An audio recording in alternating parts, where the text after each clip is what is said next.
Bill Bailey.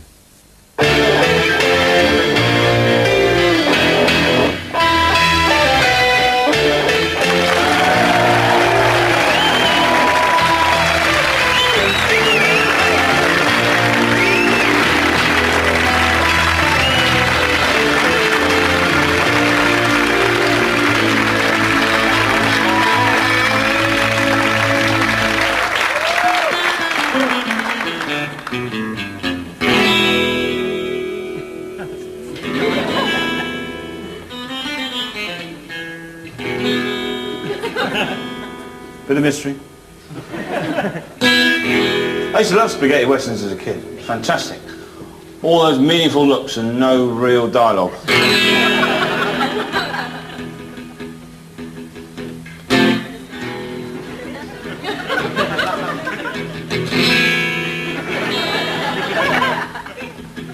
There he is, the man with no name, walking up the main high street. He's walking up to the saloon bar of death. He walks in.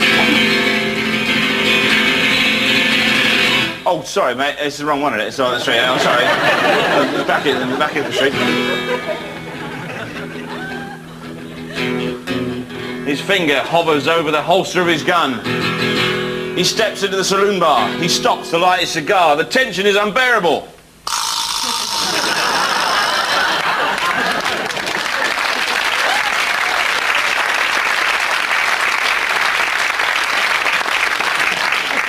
That's the best 35 quid I've ever spent. So, here's a question for you. A tree falls in the forest. No one sees it. Does it make a sound? Huh? What do you think? Yes? No? Yeah. Don't know? Don't care. That's a good answer. Couldn't give a monkeys unless it falls on the picnic is a good answer. Some philosophers might spend his whole life worrying about it. Does it make a sound? Doesn't make a sound? Doesn't make a sound? Just before he dies, I could have been out drinking, having a laugh. We don't know, do we? You know, I mean, maybe the woodland creatures let it down on a system of pulleys. You know? Or maybe it falls on towels. So it just happens to be... We'll never know. And we will never know, because even if there was an eyewitness there, it'd be useless. It went...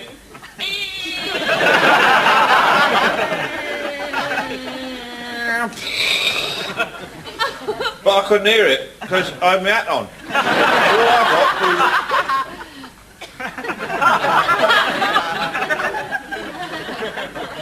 like that. The same thing happened to me. I was in the bedroom, I had a pair of socks, and I threw them into the laundry basket. Straight in, didn't even touch the sides. Nobody saw it. Now, that's not fair, is it?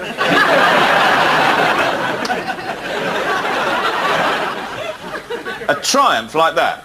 You know, it's always a way. You're driving along, cigarette, throw the cigarette out the window, it goes back in the back window, onto the passenger seat, burns a little map of the Seychelles, bounces up, flicks another fag in your mouth, lights it, fantastic!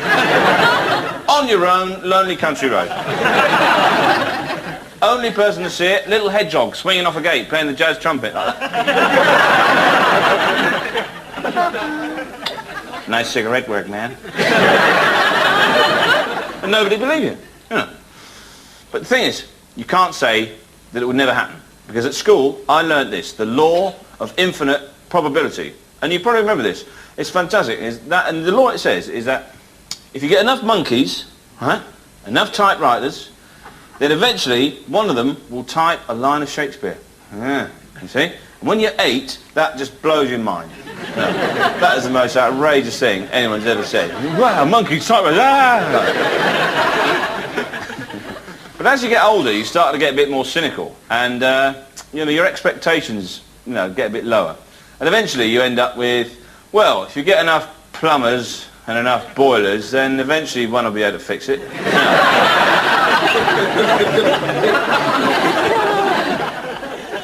But it's true though, you know, sometimes things don't quite work out the way you planned.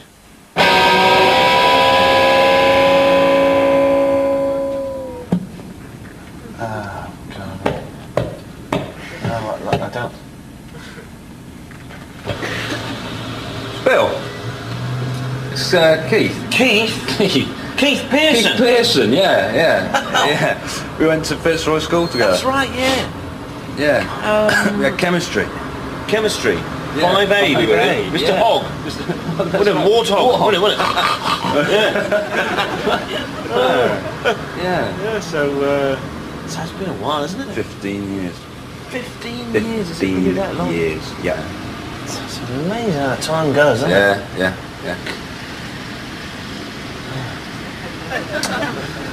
So, how's it going?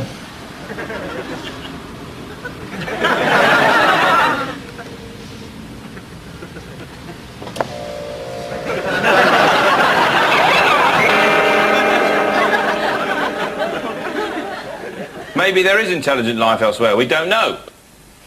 In that film Contact, Jodie Foster receives an email from an alien, because apparently now a lot of aliens are working from home. In little sheds, you know. Why are people so keen to meet aliens, though? Remember that Solar Temple death cult? They wanted to go up in a spaceship. They thought they were going to be taken up by aliens. And the night before they thought they were being taken up, they all packed a little bag. I'd love to have seen that. Oh, right. Yeah, got my hairdryer. Right, yeah. Oh, better take an adapter. Probably got different plugs. Oh, they might not even have electric. Oh, what am I going to do? Oh, I'll dry my hair out the window. Oh, can't do that. It's a vacuum. Get sucked out. Better take an extra towel.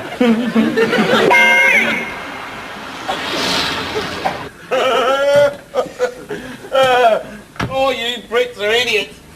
You ever seen that fella Fred Spencer? Bumping into things, knocking things over, roller skating under a lorry. God, the guy's a stupid, clumsy bastard. He was about 5 minutes back in the bush. Somebody shoot the bastard for being such a stupid, bloody idiot. Chuck him on the fire, a few pounds of butter up his guts, rip his spine out, cover it in glowworms, wave it around, disco. Beautiful. Is it the airbag? How hard are you going to hit me? Look, speed him up, look at that. Why we're stopping, mate? Get out. And me? Get out. You scared little poppy idiot!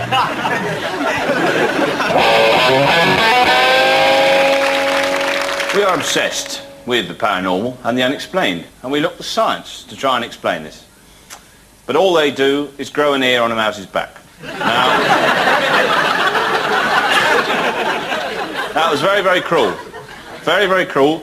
Also, there was the emotional cruelty as well, because all the other mice filled it up with cheese and made him walk round the buffet.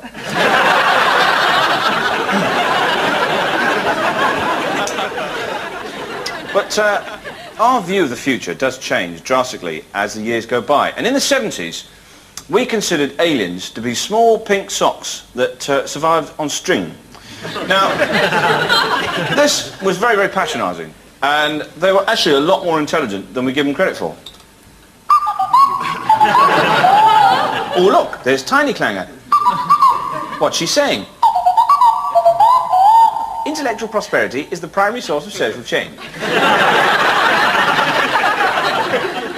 Oh, look, there's Major Clanger. He's very angry. Damn your logical positivism, Tiny Clanger. The means of production is the determining force of history. Oh, look, there's a soup dragon. I agree with Tiny Clanger. Major Clanger is merely clinging to Marxist dialectic as source of materialism. Shut up! Bring me my bloody soup. Papa, don't speak to the servants like that. Be quiet, or I'll cut off your allowance. Oh, typical ruling class. Good afternoon. Clive Pocock, 42 Elmbank Lane. Beryl is my wife, thank you. I mean, we all know how cack-handed British engineering gets on a Friday afternoon. I saw that in the biscuit game. I saw a sponge finger once, 3 foot long. Custard cream, no custard in it. I saw a rich tea once, solid marzipan. Shocking. What worries me, though, is Friday afternoon genetic engineering. What cavalcade of mutants is that going to throw up? They're meant to be cloning a donkey and all the time they're thinking about getting over the Price is Right. My cousin Les did a conservatory for a bloke that went to the same school as John Virgo. And he's a consultant. Not John Virgo, because he does the snooker. I suppose he's a consultant on Big Break. But anyway, this is medical. And he reckons within 10 years, we'll be able to get cloning on the NHS. Imagine that. 8 barrels! You know, one to cook the dinner, one to wash up, one to get the pudding, one to do the hoovering, one to make a cup of tea, 2 out in the garden, and one to, drive the car. And you can't say it'll never happen, because he said that about the co-op.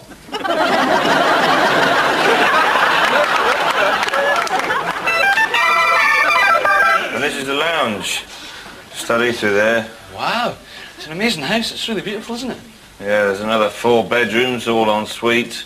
Sauna, steam room, full-size snooker table, and a garage for 3 cars. And it only cost you 10 grand. Yeah. That's fantastic. So what are the neighbours like? Well, on that side, they moved out. And on that side, we've got...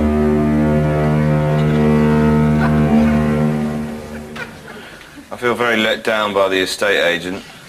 He only showed us the property on the Saturday when the foghorn factory was closed.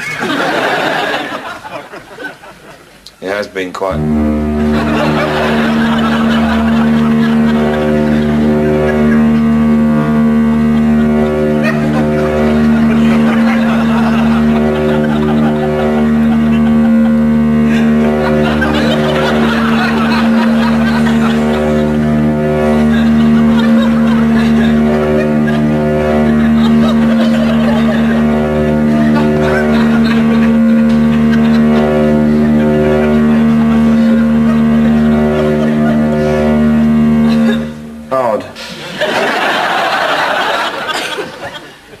Janine's not coping very well.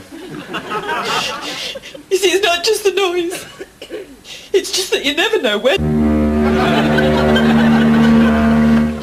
You just never know when. You just never know when. It's just you never know when.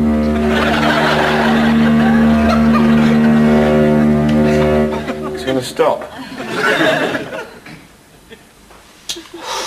Well, we better be... We better be going. We better be going. We better be going.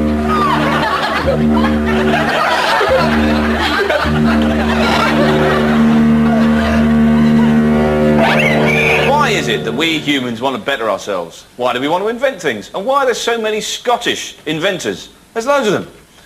Was it the fact that young men were kept indoors and away from common pleasures by the cold austerity of the kirk? And thus, this tiddling and fiddling around with old telephones, that led to a far superior education system? Oh, I don't know. Or was it my own theory, and that is that most Scottish people are actually from the future? This is slightly contentious, I know. But I do believe that in the latter part of the next century, a Scot invents time travel.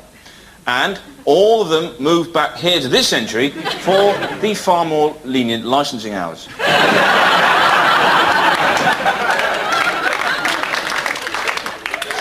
I know, it's a tricky theory, I know, but I tell you why that this is true. Because a lot of Scottish people talk in a way that is actually from another century, right? Way into the future, where they can predict time travel.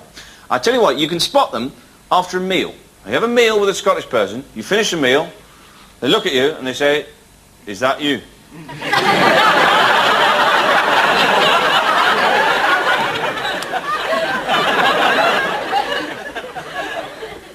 Yep, I think so.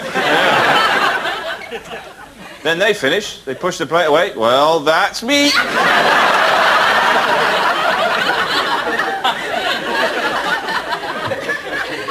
Oh, well, there we are. You get up to leave. "Is that you awake?" When they get up to leave, "That'll be me up the road." They're already up the road. They're in the future, that's why.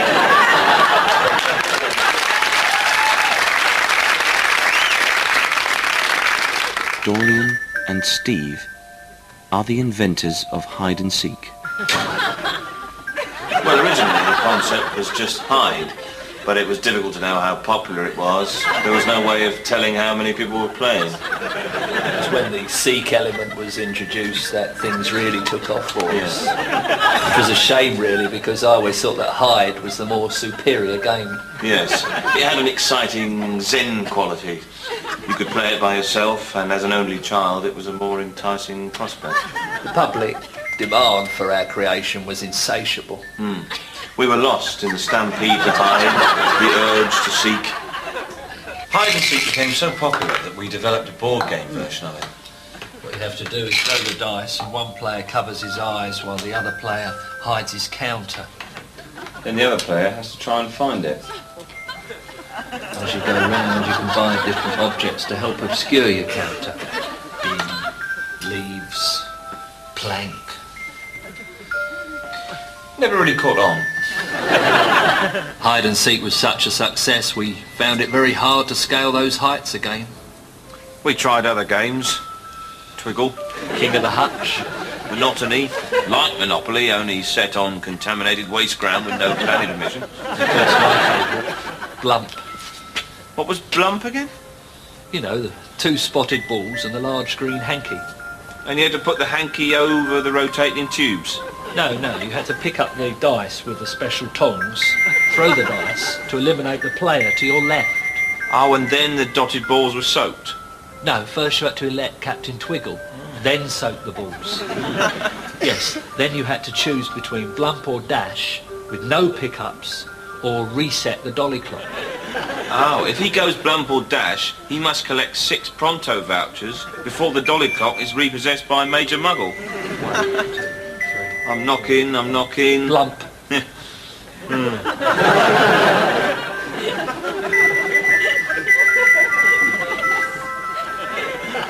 I was playing Monopoly the other day, and I picked up a chance card, and it said, "You are Nietzsche. Your entire philosophy was espoused by the Nazis and cynically manipulated to suit their own diabolical ends. Miss a go." I've never had that one before. Right, this next joke is set in the 1950s. 3 chaps toddle into a cosy wayside inn. "I say, barman, could you furnish us with 3 pints of your finest ale?" "No, I would as like as maybe, sir, but the ale's been and gone off." "Hell, well, that's a right rum doing, no mistake. I'll nip down to Cellar Square, see if I can sort it out." "Righto.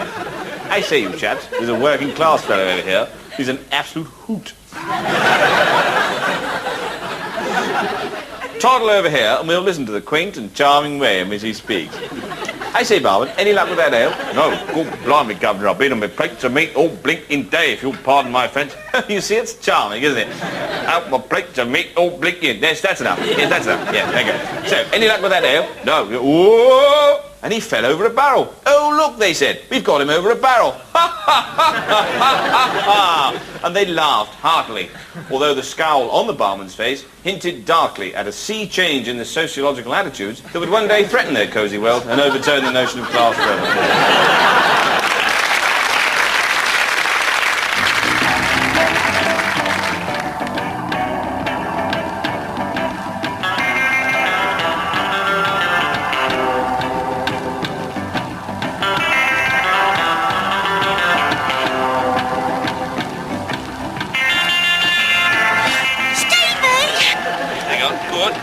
Come through, Bill. That's right. Yeah. Come here. Get off!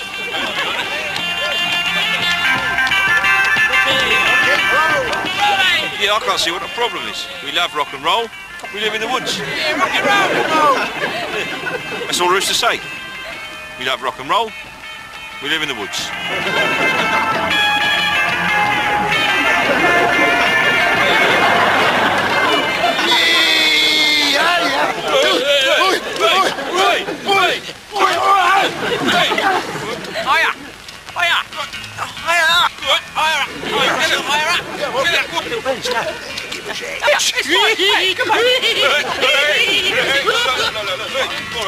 Smash it. What are you doing?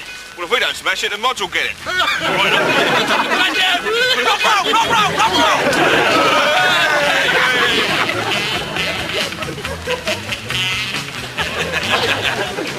All right, hey, come here. Get off! sometimes I'd like to stay in a normal house. But we're safe here. Yeah. Tommy Steele owns all the land. Yeah, and he said we could stay as long as we wanted.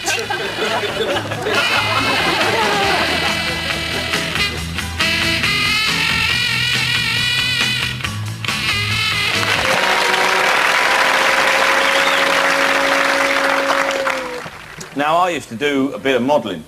Yeah. Right. Yeah, I used to be a burglar model for alarm magazines.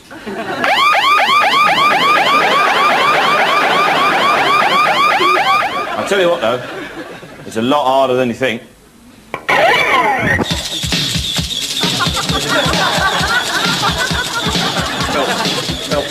Phil! Yeah. Just give me the door.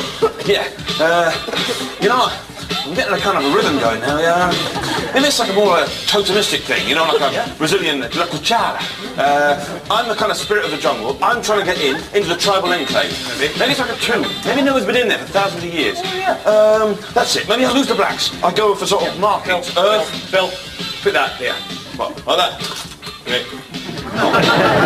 Great. Bill, just look down at the camera. Look at the camera, Bill. Yeah, that's great, great. Right. Do you think this balaclava's enough? Yeah, it's fine. What about this? No, just the balaclava, Bill. Just the balaclava. That's it. That's great.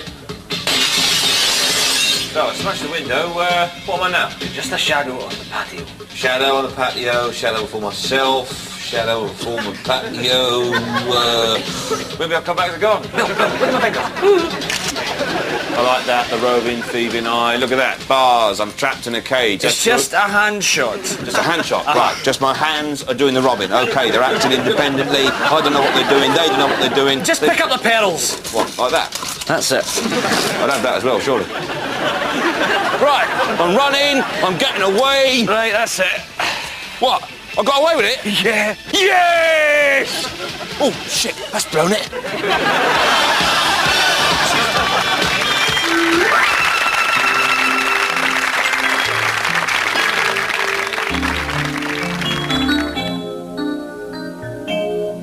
Don't you change try to please me.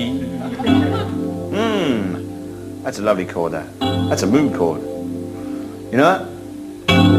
That says smug, doesn't it? Smug. Often found in conjunction with the patronising chord.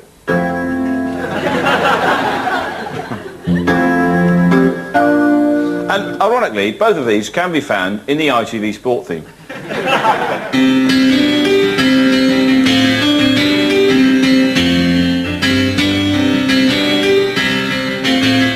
Patronising and smug. Now, chords can depict a lot of emotions. One chord can suggest suspense, like this one. Instant suspense. And that can apply to all genres. You imagine that in Scooby-Doo, for example.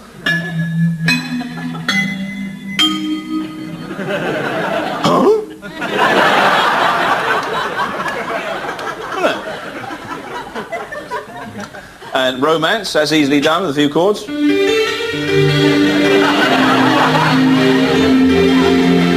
Oh, Ambassador, you're spoiling us. Excellent. Hey, it goes all cockney there, cut that bit out, yeah. That's where it pans around the room, there's a bloke from Dagenham going, what do you mean, spoiling us? The $2.99 from Menzies!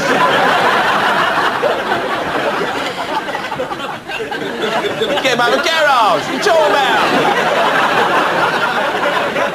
With films now, you can actually tell a lot about the plot just by hearing the opening music. I mean, for example, if you hear this kind of music...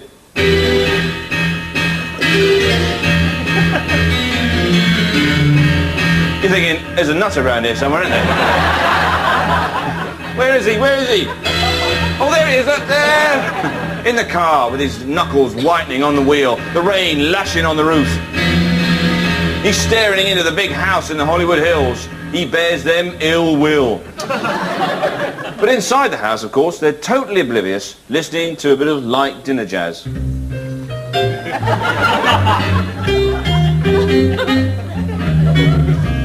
and the host is helpfully explaining the plot. As a rich advertising executive, I've been ruthless in my drive to the top. I only hope there's no psychotic ex-employee who bears me a violent grudge.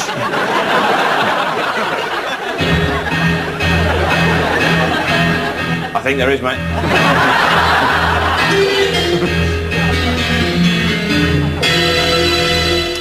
Now, this kind of film is not new. This could have easily been done in the silent era.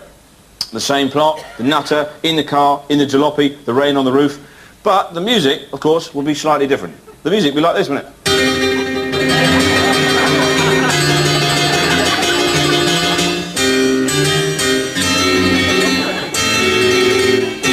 A little bit of black car with a white writing. Look out, it's the nutter!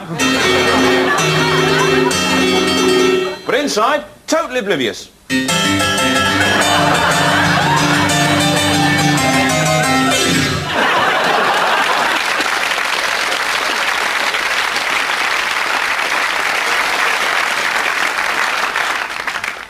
And now, the news in the future.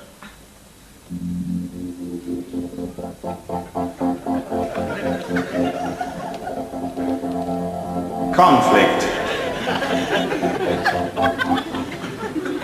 Compromise. Resolution. And now, the weather.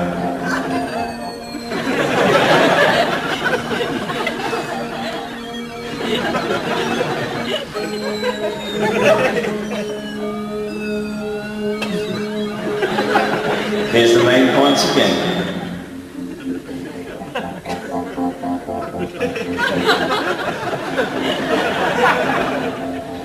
That'll be me away.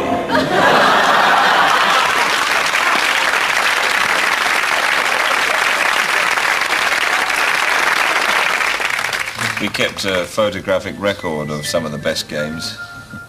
I was behind the tree there. Oh, right. Oh, this was a good one. Dorian has a great genius for hiding. He buried himself under the rockery here with just a little hole for breathing. Breathing. Yeah, in the shed. Compost heap. Yeah. Under the bed. Bed. Airing cupboard. Cupboards. Bin. Postbox. Postbox. Hole. In the hole.